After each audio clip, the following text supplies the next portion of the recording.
ഇന്നലെ ഉച്ചയ്ക്ക് കടുവയെ കണ്ട സ്ഥലത്തു നിന്നും 500 മീറ്ററിനുള്ളിലായാണ് ഇന്ന് വീണ്ടും കടുവയെ കണ്ടത്.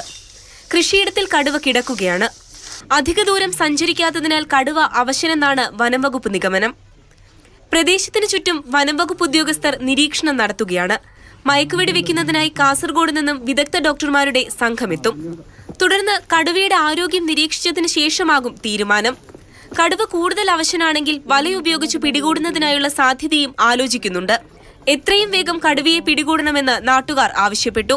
മയക്കുടി വെച്ചോ അല്ലെങ്കിൽ വലയിലോ പിടിക്കണം, ജനങ്ങളുടെ ആശങ്ക അകറ്റണമെന്ന് ജനപ്രതിനിധികളെല്ലാവരും ഇവിടെ ക്യാമ്പ് ചെയ്തുകൊണ്ട് രാഷ്ട്രീയ നേതാക്കന്മാരും നാട്ടുകാരും.